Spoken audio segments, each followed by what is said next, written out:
What's good, YouTube? It's good to be back. I've been making so much Instagram content that I have not been able to keep up with the YouTube channel because right now it's me and my brother working this thing full time. I got the squad that I work with more on a 1099 and contractor basis. So it's just us two constantly churning out content. I'm slowly beginning to automate that process on Instagram. We are hiring hopefully a good friend of mine to help me run the Instagram so I can be making more YouTube content for you guys and going really deep into the concepts that I preach about on Instagram. And today's topic, we are going to be really focusing on brand strategy and marketing as a muralist, especially as more and more muralists crowd the space. Nowadays, there are a lot of muralists all over the country, and more are popping up because artists are starting to see the earning capability that muralists have, which is awesome. But that can pose a problem for us since now we're starting to see market saturation. So how are we gonna go about handling this problem? Well, the more people that are in the market, the more important it is for you to differentiate yourself. And coincidentally, this has been a large topic of discussion, particularly in the realm of social media with a lot of my mentees this week that I have met with that are already crushing it in their email marketing, that are crushing it in their in-person marketing, and now they're looking to grow on social. And I'm going to talk a little bit today about a mentee that I just recently started working with, and her artwork is just absolutely incredible. She does murals, she does installations, she does tattoos, and these really cool laser cut commissions that she makes out of wood, which I had the pleasure of picking up in Santa Cruz about 2.5 weeks ago now.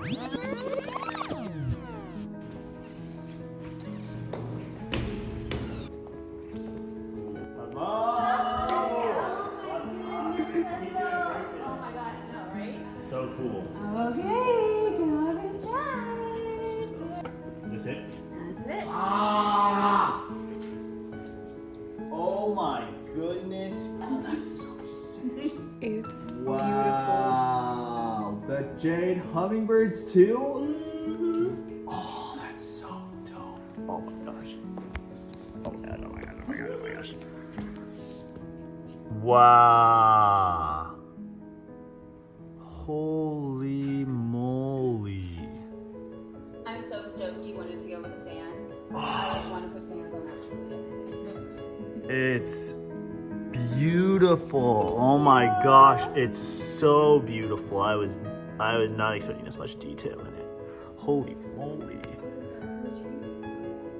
Oh my gosh. Okay, so much. Oh my amazing, gosh, I dude. love it. Of course. So cool. So do you guys work on all this stuff together? Kind of. I'm most of the designer. Uh-huh. But then I'll take you over to Fab Lab. It's turned out so sick. Just absolutely beautiful. Thank you, Rachel, for making me an amazing piece and letting me be a part of your journey. All right, maybe we should put this down for a second. Excuse me, Yua.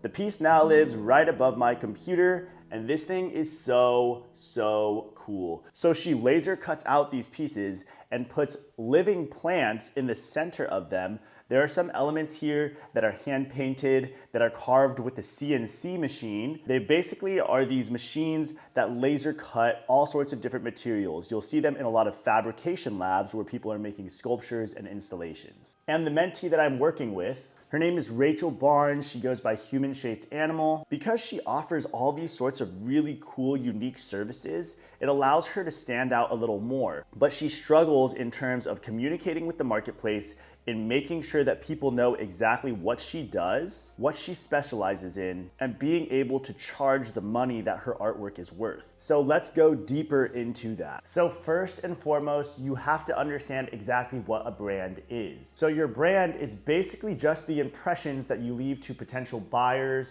and to the marketplace as a whole. Your brand is not just communicated in your art style. Your brand is also going to be communicated in your processes, your social media, your website, the way that you handle speaking to people. So you don't want to be a weenie, because if you are, that's how people are going to remember you, and they're not going to want to work with you. So don't be a weenie. And in my 6 years growing the agency, I have made some mistakes in my branding, in that I've communicated poorly with other artists or with other clients, and I didn't leave the right impression that I wanted to leave behind. Your brand is also going to be encompassing of how you go about your processes in terms of presenting artwork, in terms of do you use a contract, in terms of do you have a nice looking pitch deck? Do you have a nice looking proposal? How many prices do you offer to a client? Which, by the way, the right answer you should always be offering is 3. And a huge part of your brand is you as the artist and the story that you tell. When people come to my studio and they look at some of the artwork that I have displayed around, the first thing I talk to them about is not just the art.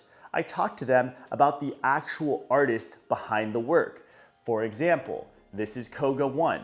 This is an artist that is from Europe, and this was his first show that he ever did in the US, and I couldn't help but cop the piece. This piece over here is from an artist called Apps. His brand is Color Cartel. He creates a lot of graffiti style artwork on cars, on motorcycles, on helmets, and of all sorts of different canvases. And then of course we have Rachel, who does tattoos, these really intricate laser cut pieces. She does installs and paints beautiful murals. I also have this dope piece from Pichiavo, which is a duo of muralists from Spain, and I also have a really cool print from them. They do a lot of graffiti style elevated pieces and have painted all around the world. I'm not sharing all my original artwork that's in my studio to flex. The reason why I'm describing all the artwork is so you can see that I actually describe the artist first and the artist's story. People don't just buy the art, they buy into the artist. They buy into your brand. They buy into what you stand for. So if you're posting on social media, if you're updating your website, if you're talking in your pitch deck and you don't stand for anything and you're just talking about how vibrant your art is and how uplifting your art is, you need to form a stronger brand statement talking about the person behind the art. For example, my name is Derek. I'm the founder here at Influential Walls. One of my main goals as an artist and a creator is to educate the next generation of artists. This is why most of my clients tend to be schools. It's why we run our adult mentorship program, teaching artists like yourself how to grow in their careers. It's why I put together educational webinars and retreats. It's why we've done panels in the past. And it's why we're going to be continually releasing more and more educational resources. This helps me attract basically 3 types of clients. Schools that are also aligned with my brand in terms of wanting to teach kids how to be full-time artists. Brands and institutions that also stand for helping artists go full-time, which is why I've gotten hired to public speak for thousands of dollars. And thirdly, muralists like yourself that are looking to grow in their career that hire me to consult and mentor them. But notice that the way that I've crafted my brand allows me to attract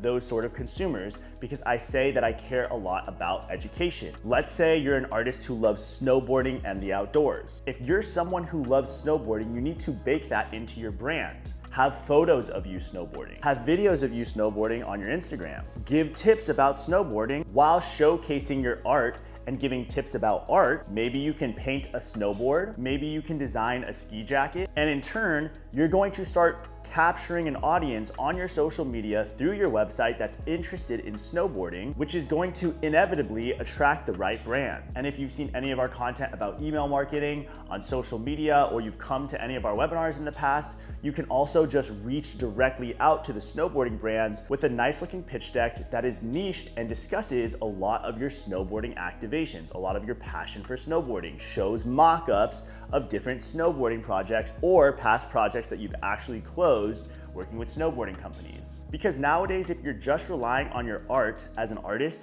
your art is going to have to be absolutely incredible. It's going to have to stand out in a way that just looks so different than everything else in the market, which is very difficult to do now that there are so many artists in this space. So you need to start thinking strategically about what makes you unique, who your dream clients are and making sure that your dream clients also have enough money to work with you. For example, if you want to work with a lot of cafes don't really have a lot of giant budgets for murals. So you might have to think about broadening your services for cafes and maybe doing mug designs or coffee bean package designs, murals and merchandise. You might have to broaden your scope in a niche like that because most cafes aren't going to invest in murals at least at the $5,000 plus range. And as an artist, you're gonna want to be able to regularly sell products for $5,000 or above. Otherwise, you're gonna have to just push a lot of product and be a marketing expert. But if you could sell a $5,000 to $20,000 product,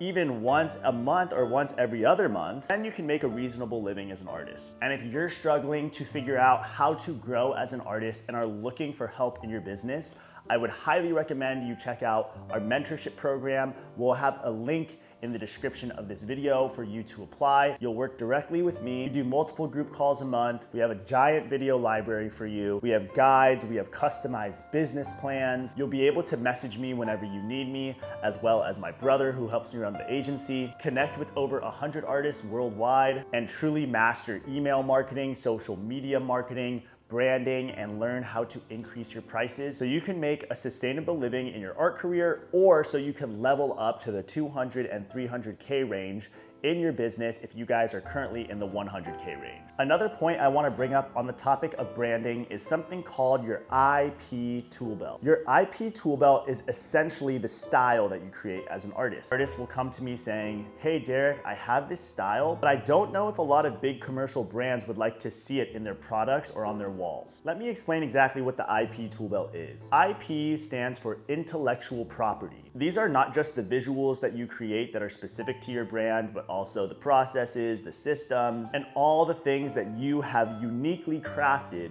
for your brand that belong to you. So when we apply the IP tool belt to our style, we're thinking about the decisions that we make within our artistic style that make us completely unique and differentiated. So as an artist, when you're creating your style, you're making a collective of decisions. So as an artist, when you are finding your style, you're making a collection of decisions. One of those decisions is, do you do realism? Do you do more illustration work? Do you do more abstract work? That's just a piece of your style and a piece of your IP tool belt. Now let's say you decide to go the route of illustration. Now you have to ask yourself, what sort of things do I illustrate? Do I have certain symbols? Do I have certain patterns? Do I have certain characters that I use? Are there specific font types that I use? Do I tend to stick to a regular palette? I'm gonna give myself as an example because when I first started painting murals, this was a big mistake that I made. I didn't really think about my IP tool belt and how it would apply to customers. So back in the day, a big part of what I used to do is I used to paint smiley faces. I used to always use the color yellow, and I would do more of a Japanese style illustration. Think along the lines of anime and comic books. And as much as I loved this style, I remember pitching to the first school I ever worked with, and they said they didn't want to see smiley faces, they didn't want to see yellow. So now all I had to lean back on was my Japanese style illustration. Now painting this mural, there wasn't going to be any sort of clear direct sign that this was a Derek Diza piece, because all my pieces use yellow and they all use smiley faces. So I started realizing I needed to add more into my IP tool belt to make me more recognizable. Because let's say, for example, I always use the font, and let's say instead of just black, white, and yellow, I also use black, white, yellow, and a mid-tone red, and a mid-tone orange. Now that the client didn't want to see my smiley face, they didn't want to see yellow, I could still use a mid-tone orange and a mid-tone red alongside the font style that I had picked out to make the work still look a little bit more like my work. This is why when you're thinking about your IP tool belt, you have to make some decisions that are a little more versatile. So let's say you have a character and it's a human with these vampire-like teeth. Well, I can tell you that all the big major tech brands and big major developers might not want to see a human with fang-like teeth all over their building. So you're gonna have to add more into your style that makes it uniquely yours. This is why I call it a tool belt, because there's going to be different tools that you could take out of your utility belt to use for different occasions. And this is really important in the context of a muralist because as a muralist, you're going to be mainly working with business owners and your art has to still be in line with their brand. So your art needs to be versatile enough to be able to fit into their brand. That's not saying if you do have a character with fangs that you'll never be able to use that character, because maybe you'll pitch to a Halloween costume company and they'll love your character and they'll want your character alongside some other Halloween stuff. But it's not gonna be every single client that's going to want your specific character, which is why you need that tool belt. And when you can align your IP tool belt with the sort of niches that you're targeting, this is where your marketing can become very powerful because now your visual style aligns with the sort of niches that you're targeting. If you have a specific niche that you're targeting and you make specific content for them, then your brand looks all encompassing of this niche, which will make it that much easier for those buyers in the niche